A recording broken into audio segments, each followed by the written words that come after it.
Hermanos, buenos días nuevamente. Damos gracias al Señor que nos habilita una semana más, un día del Señor más, para reunirnos a entender más de su santa palabra.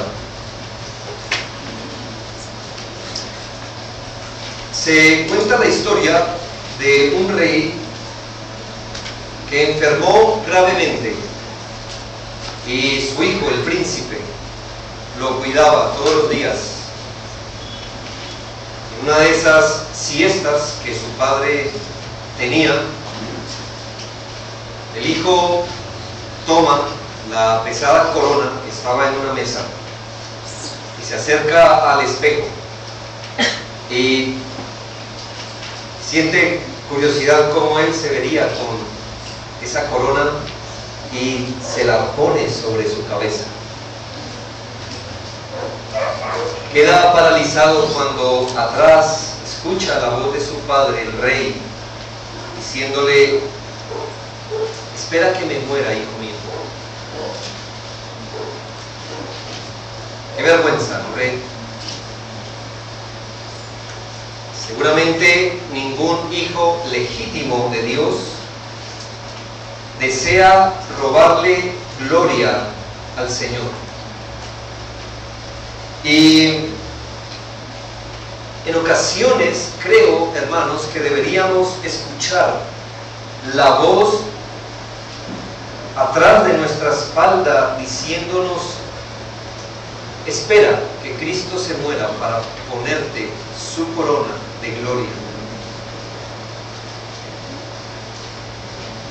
Dios soberanamente ha asignado a cada ser humano, a cada hijo suyo, en un lugar específico en su plan eterno, en el plan de redención, donde de hecho sabemos que Cristo es la persona central y más importante, y donde la gloria de Dios es el fin último. Así, hermanos, amigos, el desarrollo de los planes de Dios, el desarrollo del plan redentor, se está moviendo hacia un lugar, y es la gloria única de Cristo.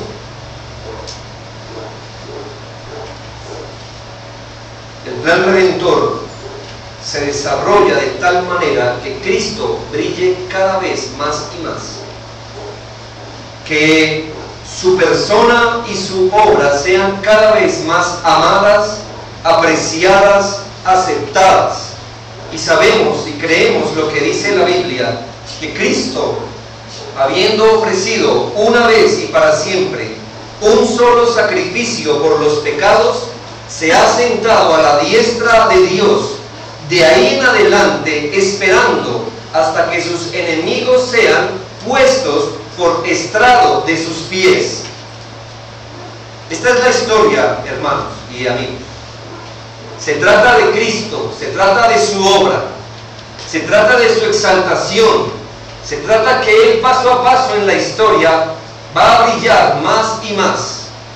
Se trata, hermanos, que Él está esperando, el cielo lo está reteniendo, hasta que todos sus enemigos sean puestos por debajo de sus pies y todas las cosas queden sometidas bajo el señorío de Cristo. De esto se trata, hermanos. Lo que redundará, la gloria de Cristo redundará en la gloria de Dios, la gloria de su gracia, la gloria de su misericordia, la gloria de su justicia. ¿Podemos acaso recitar con el profeta Isaías que dijo: también en el camino de tus juicios, oh Jehová, te hemos esperado, tu nombre y tu memoria son el deseo de nuestra alma? Al parecer, muchos en el texto que leímos, y hoy vamos a meditar desde el Juan 3, versículo 22 hasta finalizar, muchos no entendían lo que estaba pasando. Para algunos ver surgir el ministerio del Señor Jesucristo en su momento era algo que no entendían. ¿Por qué? Porque a la vez que el ministerio de nuestro Señor Jesucristo iba surgiendo, el ministerio de Juan Bautista iba decreciendo.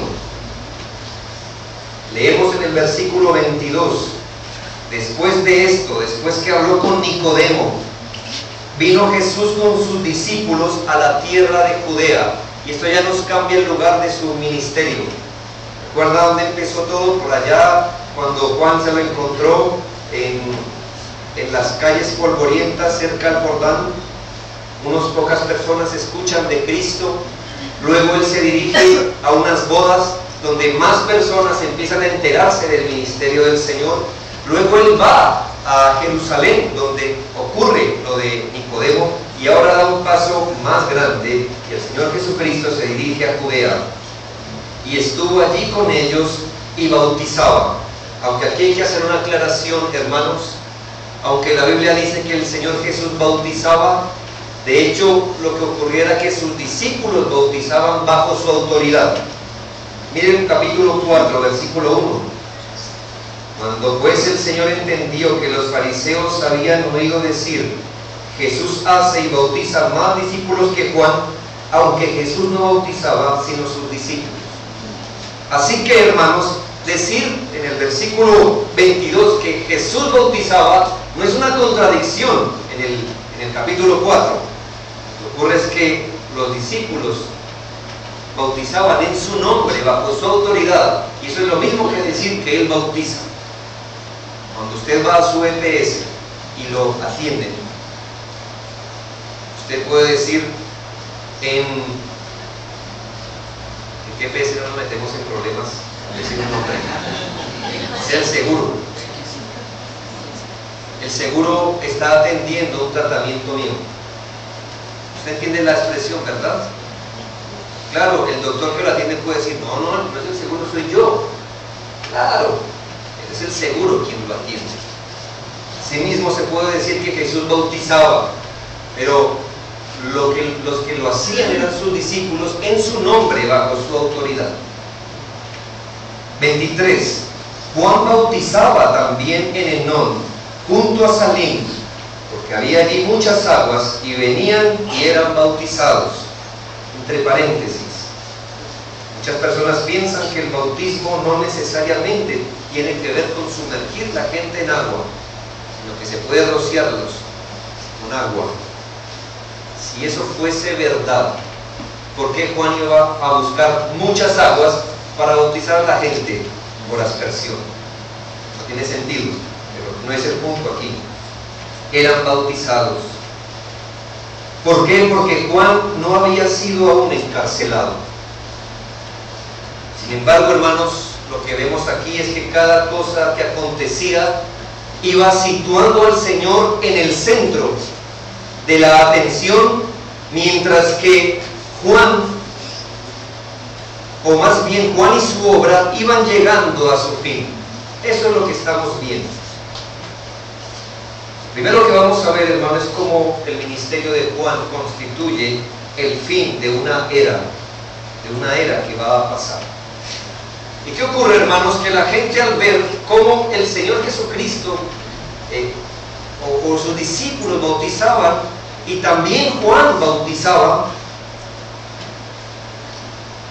fueron al Señor, según el versículo 25, hubo una discusión entre los judíos, entre los discípulos de Juan y los judíos, acerca de la purificación. Hermanos, muy pocas personas tuvieron el privilegio de tener de ver el ministerio poderoso de Juan Bautista. Y todas las personas que estuvieron al lado de Juan el Bautista se vieron grandemente impactados. Al menos en 3 de los 4 evangelios se narra el ministerio de Juan Bautista. Se describe la labor que él estaba haciendo a favor del reino de Dios. Muchas personas venían a él obedeciendo al Señor. Él predicaba el arrepentimiento y predicaba el bautismo que señalaba ese arrepentimiento. Todo tipo de gente empezó a acudir a la predicación de Juan Bautista. Y no solo judíos, hermanos. Dice la Biblia que hasta los centuriones estaban allí presenciando el ministerio de Juan Bautista. Muchos venían compungidos de corazón para el arrepentimiento. Así que no menos que un gran avivamiento se estaba gestando en el ministerio de Juan Bautista. Mucho tiempo después, el mismo Señor Jesús se refiere al ministerio de Juan Bautista, y usted lo puede encontrar en su Biblia, en Mateo 11. Y dice el Señor, le dice a los judíos: ¿qué salisteis a ver al desierto? ¿Un hombre delicado, con vestiduras delicadas? Pues no, es aquí que un profeta. Y más que eso, entre todos los hombres que han existido, no ha habido uno más grande que Juan, dice el Señor. Así que no estamos hablando de un personaje por ahí en un rincón de los planes de Dios. Este hombre es un gran profeta. Si así quiere ponerlo, el último de los grandes profetas que señaló la venida de nuestro Señor Jesucristo. Y lo que se gestó en su venida fue un gran avivamiento espiritual. No es extraño entonces que muchos hayan quedado absortos por su figura, por su predicación, por su obra, por sus palabras. Pero llega el Señor Jesús y empieza con una labor paralela. Al mismo tiempo que Juan predicaba y generaba un gran avivamiento, el Señor Jesucristo también empezó su ministerio. Así que hubo una gran disputa. ¿Cuál labor era la legítima? ¿Qué bautismo era el válido entonces? ¿Cuál de los dos bautismos tenía la aprobación divina? La pureza espiritual vendría al acogerse a cuál de los dos ministerios. El asunto se acrecienta porque, según lo que dice la Biblia, la mayoría de personas iba acogiéndose más y más al ministerio del Señor Jesucristo. Entonces, ¿qué ocurre, hermanos? Que vienen los discípulos de Juan a dar quejas. ¿Y cuál era la queja que se ve allí? Versículo 26: y vinieron a Juan y le dijeron: Rabí, mira que el que estaba contigo al otro lado del Jordán, de quien tú dices testimonio, bautiza, y todos vienen a él. Yo creo que hay una gran prevención con Cristo, aún de los discípulos de Juan, porque se niegan a decir Jesús. ¿Cómo le llaman? El discípulo. Es el que tú diste testimonio. Bautiza y todos van con él. Omiten dar el nombre del Señor. Tal vez la queja era: y te vas a quedar sin discípulos, como no hagas nada. Y esto le permite a Juan Bautista hacer una gran precisión con respecto a sí mismo y a la obra de Cristo. En lugar de responder con respecto a la purificación y al bautismo, él dirige su respuesta señalando la persona misma de Cristo de una forma majestuosa. Muchos de sus discípulos no habían entendido el papel de Juan en el propósito redentor.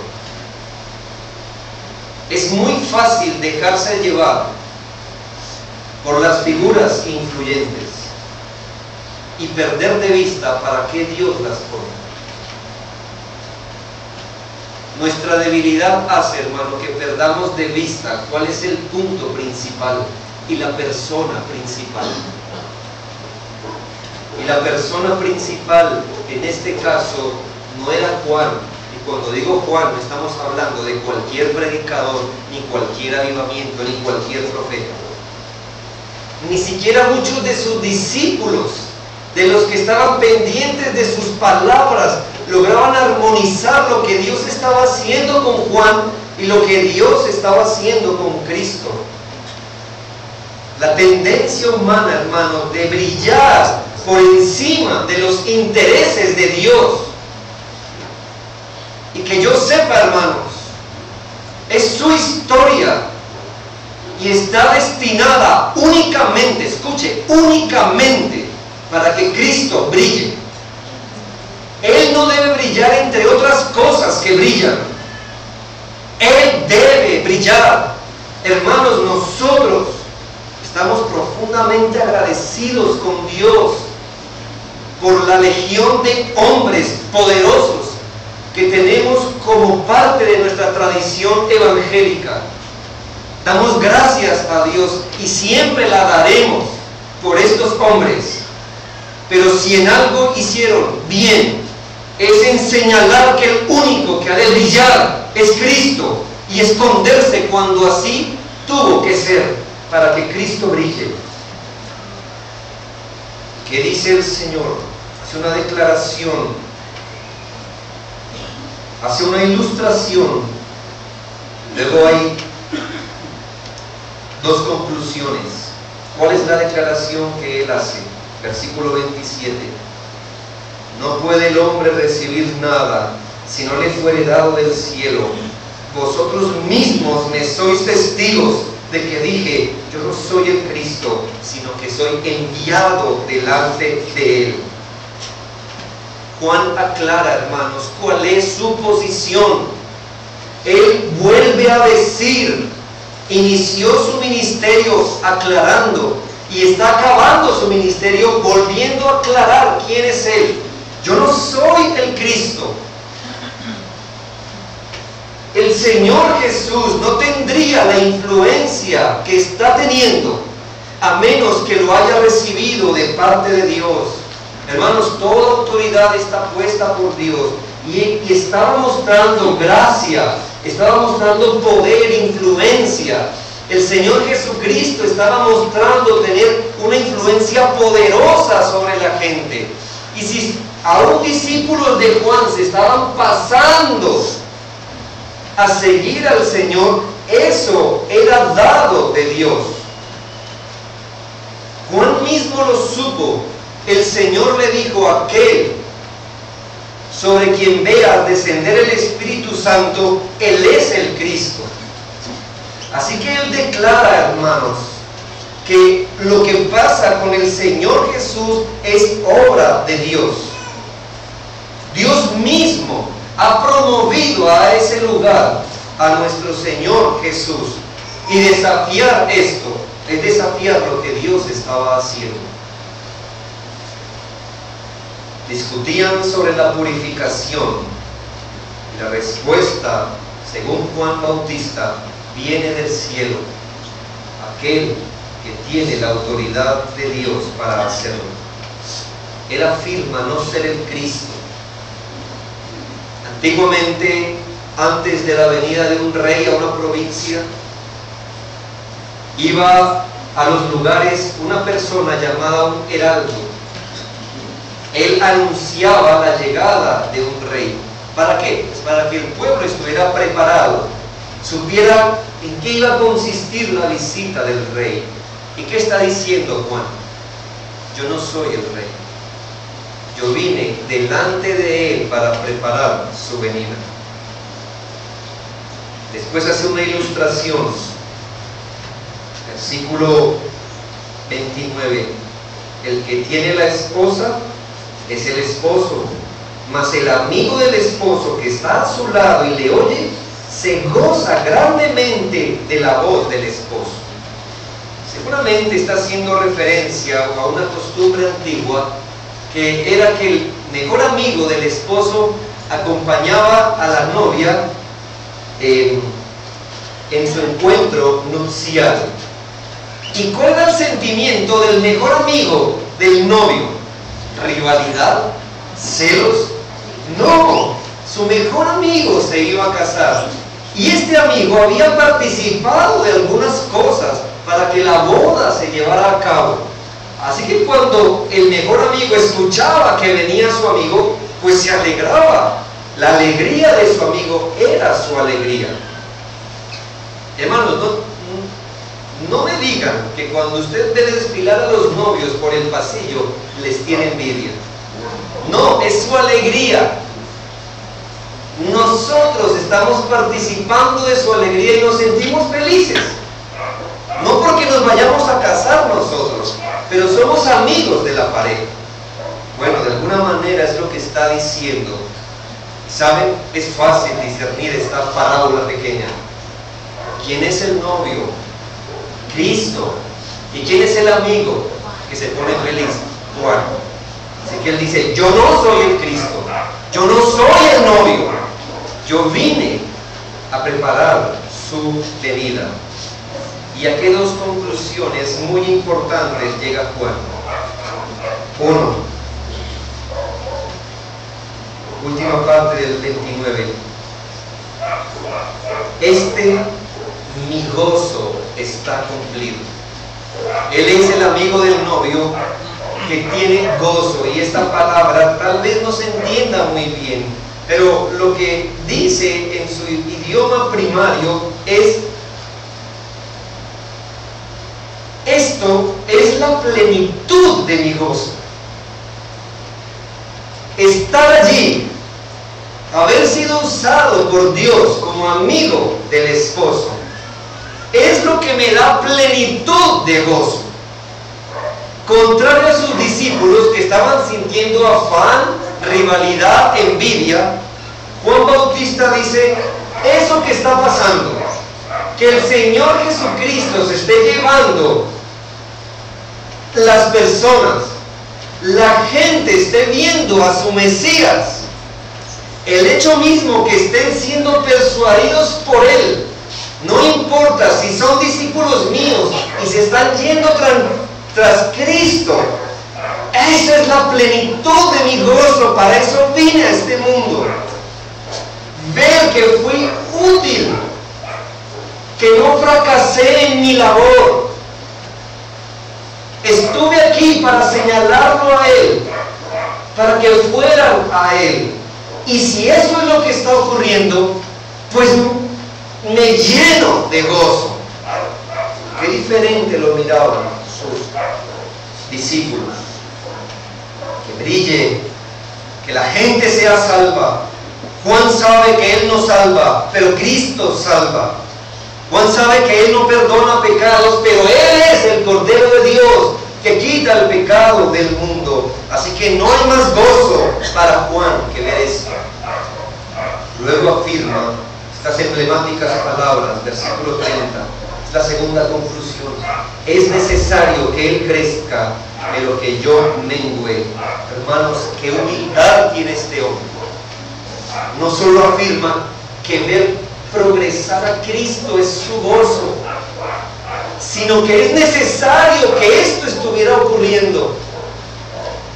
No lo ve como una consecuencia colateral de lo que está pasando. Les afirma, hermanos, que precisamente esto es lo que se esperaba, que su ministerio diera paso a uno mayor. Yo bautizo en agua, pero Él bautiza en Espíritu Santo. Él estaba puesto para que brillara Él, y afirma: eso es necesario que ocurriera. No estaba esperando otra cosa. Si hubiera pasado otra cosa estaría triste, pero eso que está pasando es mi gloria, es mi gozo. Él tiene que crecer y yo menguar. Hermanos, paremos aquí un momento y pensemos. Si alguno se ha proyectado o ha hecho un proyecto de vida donde todos los días deba menguar más, ¿es eso lo que pensamos? O, para vergüenza, aún muchos creyentes que operan en el ministerio piensan eso. Voy a hacer un proyecto que de aquí a 50 años mi nombre no esté en la mente de nadie. ¿Sí? No es común, no es común. Y aquí está un hombre, hermanos, que expresó la plenitud de lo que es ser un profeta, hermanos. Y este hombre dijo: es necesario que Él crezca. No tiene celos del Señor, es necesario que Él aumente. Y mientras Él aumenta, yo con todo silencio voy saliendo de la escena. No es aquel que se despide y hace bulla cuando se despide. ¿Qué es lo que quiere aquel? A menos que se recuerde, si no pudo brillar más, pues al menos voy a brillar con la despedida. No, él dice, no, es necesario que esto ocurra. Yo debo mermar. ¿Qué visión tan clara tiene este profeta de su obra? Y hermanos, Juan tenía todo el derecho a preguntarse, ¿es así como obran las cosas? El Señor ha tenido décadas preparando a este hombre con un ministerio específico. Vayan a él. Y cuando cumple el ministerio, hermano, él empieza a salir de la escena poco a poco. Si quisiéramos que después de 3 años de preparación tener un ministerio muy grande, pero ¿qué tal ser como Juan? Él sabía para qué fue llamado, y cuando estaba haciéndolo, su gozo fue cumplido. Segundo punto, hermano, es que el ministerio de Jesús empieza con el comienzo, el principio de una nueva era. Te dije que lo primero era que el ministerio de Juan marcaba el final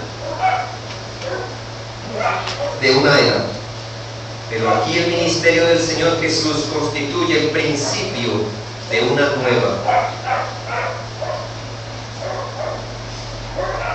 Como les decía, hermanos, hay un ministerio paralelo.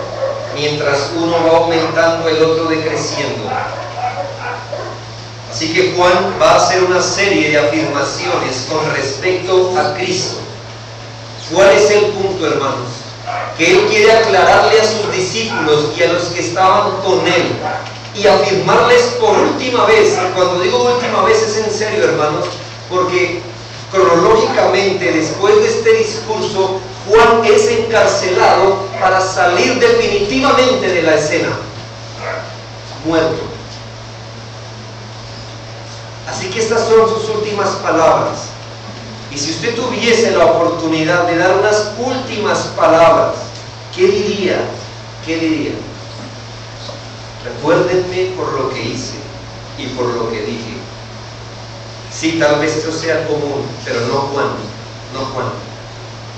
Y escuche sus últimas palabras. Afirmó como primero que el Señor tiene un origen celestial, y esa es la base de la autoridad que Él tiene. Versículo 31. El que de arriba viene es sobre todos. El que es de la tierra es terrenal, y cosas terrenales habla. El que viene del cielo es sobre todos. Desde un principio Él afirmó, hermanos, que Cristo venía de arriba. Juan está diciendo, no pueden ni siquiera comparar nuestros ministerios. Este viene de arriba, viene del cielo y está sobre todos. Juan sabe quién es, sabe que es un gran profeta, pero ¿qué dice de sí mismo? Yo soy de la tierra. Yo soy de la tierra, pero Él viene del cielo y está sobre todo. Cristo está por sobre todos, es soberano, Él es el Rey, Él es Mesías. La gente debe ver a Cristo, no porque es un gran maestro solamente. Hay gente terrenal que son buenos maestros, pero solo Cristo es el maestro que viene de arriba. Es el sacerdote, es el cordero que Dios proveyó. Él perdona pecados. No hay un hombre que pueda hacerlo, pero Cristo sí. Así que Juan afirma el origen del Señor y cuál es la base de su autoridad. Él viene de Dios. Cristo mismo después lo dijo, yo he venido de Dios. ¿No es una forma de hacerlo brillar? He aquí que Él es del cielo, yo solo soy de la tierra. Y así Juan menguaba para que Cristo creciera. Segundo, afirmó que Cristo conocía lo que es verdadero por experiencia propia y de primera mano. ¿En dónde lo vemos? En el versículo 32. Y lo que vio y oyó, eso testifica y nadie recibe su testimonio. Estaba hablando que Él viene de arriba y lo que vio y oyó, ¿dónde? Pues allá arriba. De eso viene y testifica. El Señor Jesús testifica de una manera distinta. Hermanos, todos los profetas que hablaron en nombre de Dios, hablaron así, en nombre de Dios. Pero aquí hay uno, hermanos, que habitó el cielo. Habitó el cielo. El único que ve al Padre cara a cara sin ser consumido. De Moisés se dice que miraba el rostro de Dios, hermano, pero el rostro velado de Dios. Porque no hay hombre que vea a Dios y viva. Pero de Cristo, ¿qué se dice? Lo que vio y oyó, eso testifica. Juan está diciendo, quiero que lo aprecien, quiero que Él brille más. Y como segundo, mírenlo. Él no está hablando de lo que alguien le dijo. Él no es un profeta en un sentido tradicional. Él vio y oyó lo que nos está hablando. Así que si me creen a mí, ¿cómo no a Él? ¿Cuál es el testimonio que Cristo dio de sí mismo? Al menos en Juan nos dice que Él afirmó ser la luz del mundo, la puerta, el camino, la verdad, la vida, el pan, el pastor, la vid verdadera. Y todo esto con respecto a su plan redentor. Juan dice, no hay nada que comparar. Yo vine a dar testimonio de Él, pero Él es todo lo que necesitamos. Juan es un mensajero. De Cristo se dice que es el mensaje hecho carne. Juan es un heraldo, pero Cristo es el Mesías. Juan es un siervo, Cristo es el Hijo de Dios. Pero hace una acotación Juan, una acotación vergonzosa, y nadie recibe su testimonio. ¿Por qué, hermanos? ¿Por qué la gente estuvo más dispuesta a creer a Juan que a Jesús, a quien señalaba Juan? ¿Por qué?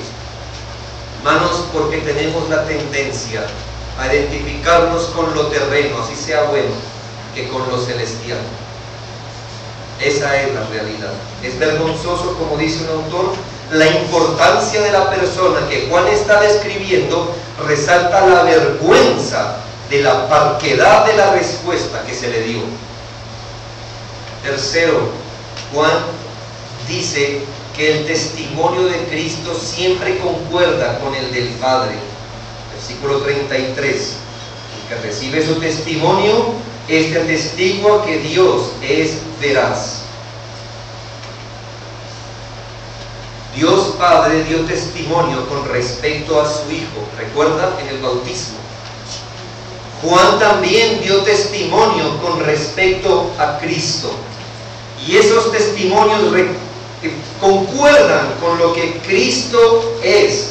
De manera, hermanos, que quien crea el testimonio del Señor, según lo que entendimos, atestigua que Dios es veraz. De una forma negativa, Juan mismo, muchos años después, va a escribir en su primera epístola, capítulo 5, versículo 10, el que cree en el Hijo de Dios tiene el testimonio en sí mismo. El que no cree a Dios le ha hecho mentiroso, porque no ha creído en el testimonio que Dios ha dado acerca de su Hijo. Y este es el testimonio, que Dios nos ha dado vida eterna, y esta vida está en su Hijo. Juan estaba señalando que hay una coordinación, que el testimonio que el Padre dio con respecto a Cristo es verdadero, que habría de creerse que si, como los discípulos de Juan empezaban a rivalizar con quien es Cristo y con sus palabras, estaban haciendo a Dios mentiroso. Así que Juan desliga a sus discípulos de Él mismo, diciéndoles: ustedes no pueden seguirme a mí rivalizando con Cristo. Si son mis verdaderos seguidores, tendrán que darle todo crédito a lo que Él está haciendo. Juan no iba a permitir discípulos suyos que estuvieran rivalizando con Cristo. Eso es lo que quiero decir. Él está diciendo: yo di testimonio de Él, de parte de Dios. El Padre dio testimonio de Él con respecto a Cristo. Entonces no puede haber una persona que se crea discípulo mío que ande rivalizando con el Señor. Cuarto,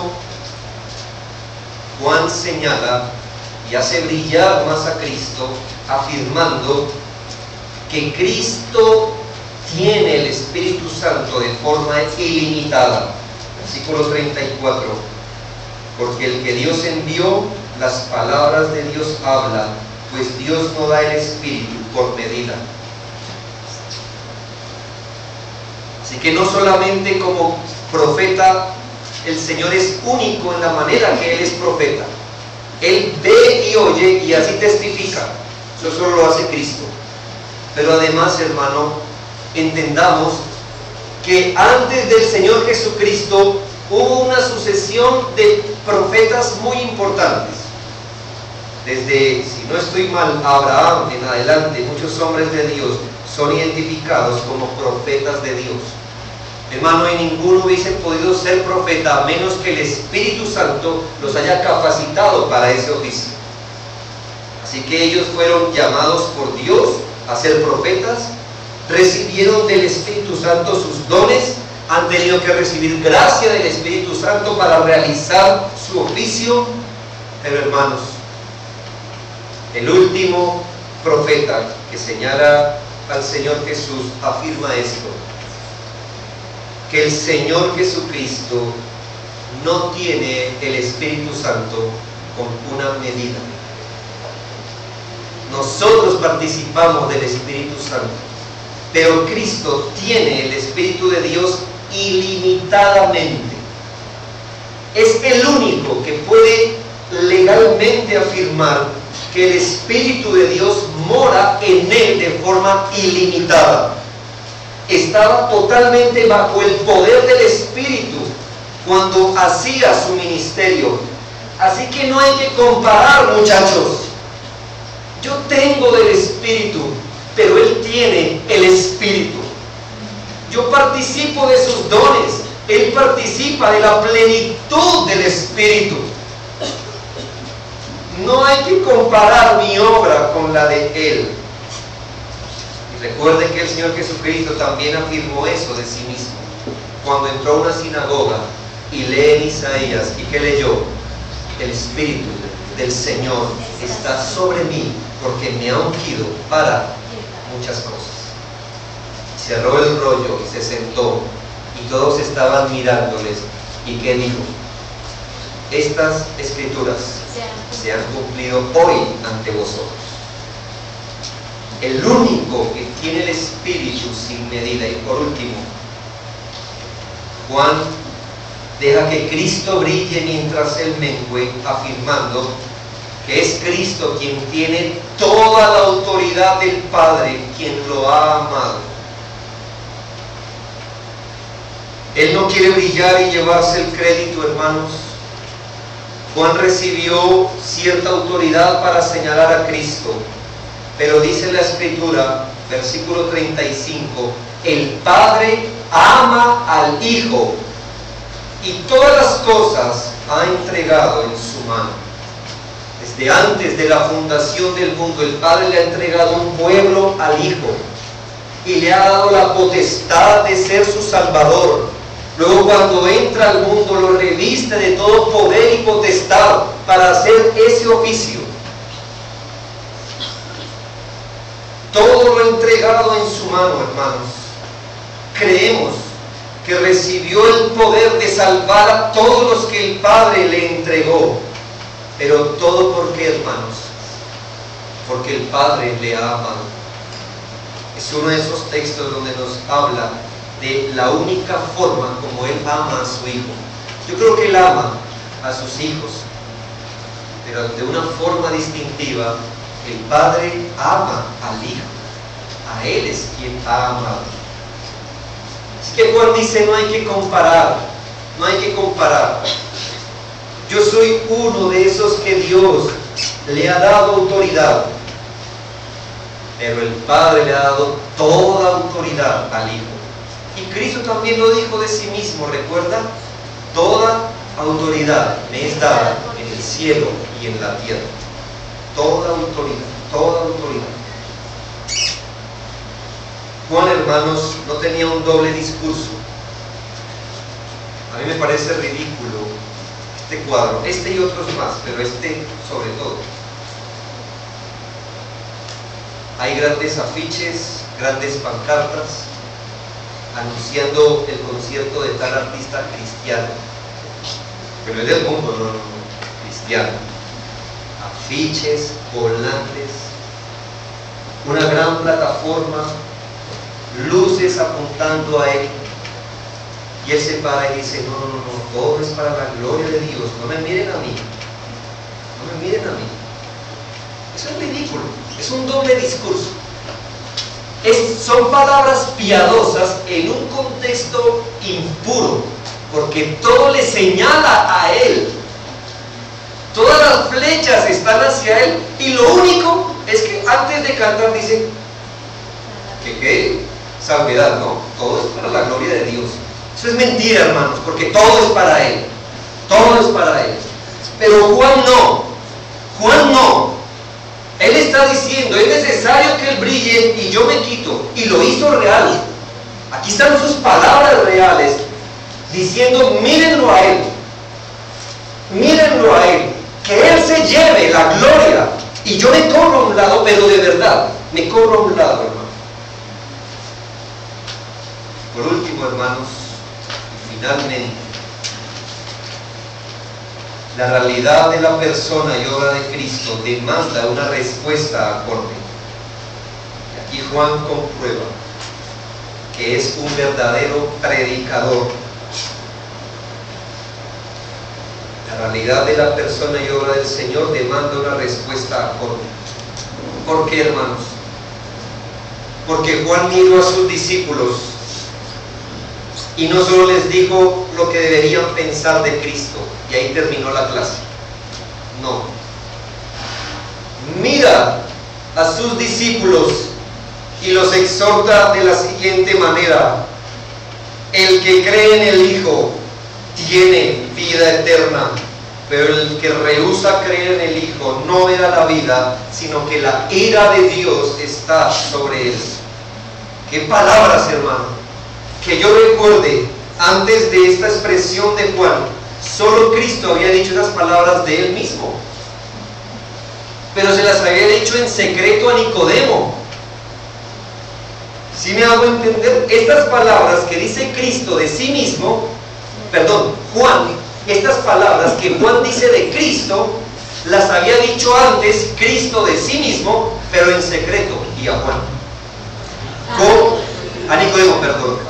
¿Cómo sabía Juan Bautista lo que Cristo había dicho de sí mismo frente a Nicodemo? Y él ahí nos comprueba que era un gran profeta. Pero él no simplemente quiere terminar el sermón así. Muchachos, piensen bien de Cristo. Mire que Él es esto, mire que es lo otro, mire que es aquí y es allá, muchachos. ¿Listo? ¿Está bien? No. Los mira y les dice, crean en Él entonces. Si esto es lo que ocurre, entonces sus vidas deben fiarse de aquel que les acabo de describir. No se contenta con que ellos tengan conceptos correctos de Cristo. Como hoy no es suficiente que las personas tengan un concepto correcto de Cristo. Este hecho de que Cristo sea quien dice ser, el que Juan dice que Cristo es, entonces requiere una respuesta. ¿Cuál es? Creer. Y Juan termina su exhortación con unas palabras de compromiso. Es un predicador valiente que quiere que las personas que lo escuchan resuelvan hacer algo. Resuelvan. No queden con ese conocimiento. Hay que resolver algo. Y lo que se resuelve tiene repercusiones eternas. Así que Él mira a sus discípulos y les dice: tienen que creer para tener vida. Juan sabe que Él no da vida, que Él no da vida eterna, que Él no perdona pecados, pero dice: les acabo de describir a Cristo, no con el fin que digan: bueno, sí, listo, bueno, gracias por la aclaración, sino para que fíen su vida en aquel que se hace llamar el Cristo y que lo es. Que no quede duda, hermanos, Juan le dice a sus discípulos: el que cree en el Hijo, identifica a Cristo como el Hijo de Dios, así como en los primeros capítulos señaló que este Hijo es el Cristo, el Cordero de Dios. Su mensaje no fue un símbolo. Hoy hay antiguamente, pero ya ha resurgido ese movimiento partidario de Juan Bautista. Son gnósticos. Y ellos tienen documentos donde Juan encripta un mensaje y ellos estudian, hay iluminados que interpretan lo que Juan quiso o trató de decir. Mis hermanos, pero hay algo más claro que esto que dijo Juan: el que cree en el Hijo tiene vida eterna. El que rehúsa creer en el Hijo no verá la vida, sino que la ira de Dios está sobre él. Qué bonita esta palabra. El que cree en el Hijo tiene la vida, pero el que rehúsa creer en el Hijo no verá la vida. Mis hermanos, Juan fue el predicador, no sé si el primero viendo a Cristo, de la gracia del Señor. Es por fe, amigos, es por fe, queridos discípulos, que ustedes se acogen a Él, no es por obras. Tal vez habían venido del judaísmo, donde se les enseñó a operar para su salvación, pero aquí estaba el Mesías prometido y el anuncio fue: mírenlo a Él, pero mírenlo con fe y no por obras. Es la gracia del Señor la que se manifiesta en Cristo, y esa gracia es accesible solo por la fe. Cristo es accesible cuando depones todo intento de justificarte por ti mismo. El Cordero de Dios es asequible cuando te rindes a obrar para tu salvación y solo lo miras a Él como ha sido revelado en su palabra, como lo vimos hoy, y caes de rodillas ante Él y fías tu existencia en un Cristo que salva, que perdona pecados, que da vida eterna. Porque no hay otro, no hay otro. Contempla la obra de Dios en la historia, contempla los miles de sus mensajeros en la Biblia, considera el último de sus profetas, el primer predicador cristiano, quitándose de en medio y diciendo: mírenlo a Él, Él es el Cordero de Dios. Que pudieran contemplarlo como dueño, salvador, como el único a quien Dios ama y en quien se complace, y el que cree en Él será salvo, y el que rehúsa creer en Él, la ira de Dios está sobre él. ¿Por qué? Porque ha hecho de Dios un mentiroso, porque no ha creído en el testimonio que Dios dio de Cristo, porque no ha creído en el testimonio que los profetas han dado de Cristo. La ira de Dios está sobre aquel que rehúsa creer en el Hijo. Está, no estará simplemente, está ahorita y estará, claro, más adelante. No ha creído en su palabra, en sus mensajeros, aún en los más explícitos. Quien desafía a Cristo no puede alegar ignorancia. No puedes decir que no lo viste, porque todos los siervos de Dios se han quitado para dejarlo brillar a Él. Así que no puedes decir: es que alguien me estaba estorbando. No, Todos sus siervos se han sabido quitar para dejar que Él brille. Su autoridad está allí. Por lo que podemos concluir que Cristo es tan supremo sobre todo que opacarlo es un horrendo crimen. No encontré otra palabra. Perdón que sea directo. Pero Cristo es tan majestuoso como lo presenta Juan Bautista y como lo presenta toda la Biblia, que opacar a Cristo es un horrendo crimen.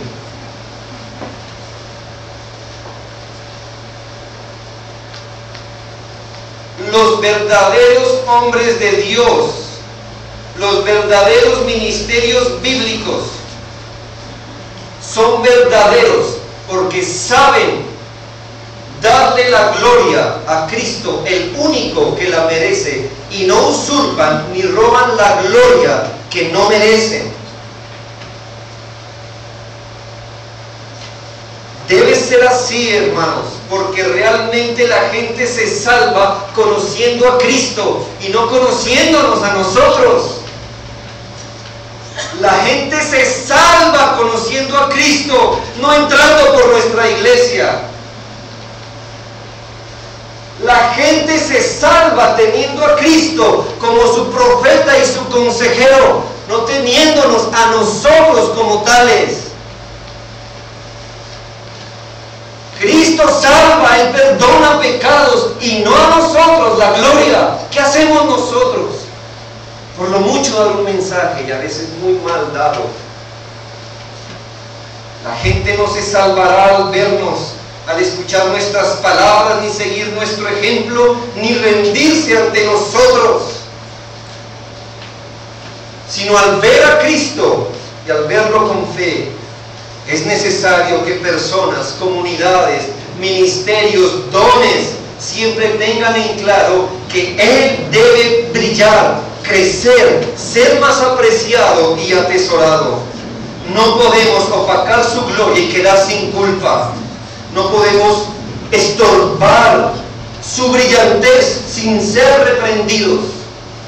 La iglesia, hermano, cada hermano, el uso de los dones no deben hacer recaer la atención sobre uno mismo. No estamos compitiendo por la iglesia más grande ni por el mejor letrero. Estamos puestos como Juan en la línea ininterrumpida de hombres e iglesias que dan solo la gloria a Cristo. Y si lo logramos, hermano, nuestro gozo estará cumplido. Si no, hermanos, fallamos en venir a este mundo. Fallamos completamente.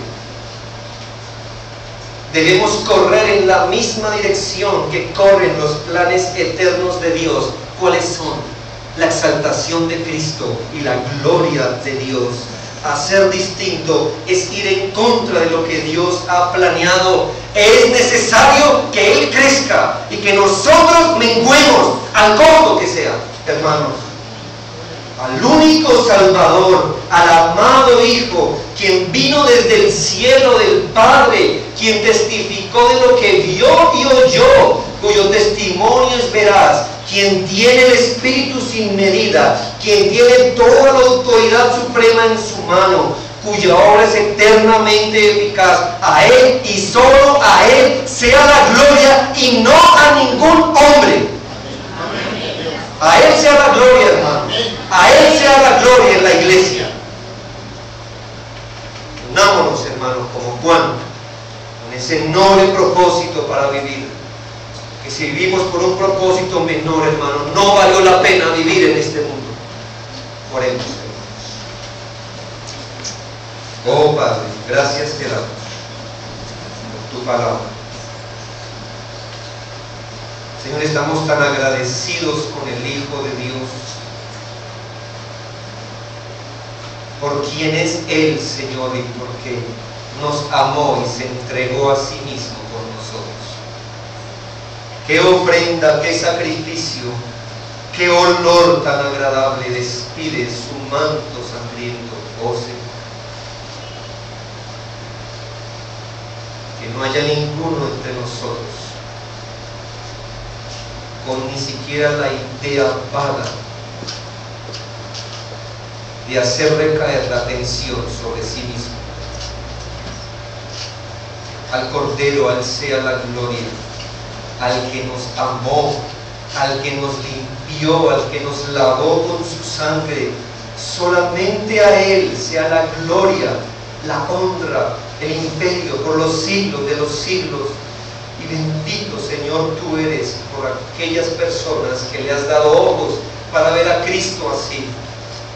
Y oramos, Señor, por quienes no ven a Cristo de esta manera. Oh Señor, que crean, para que quites tu ira de sobre sus cabezas. Oh Padre, gracias. Muchas gracias en Cristo. Amén.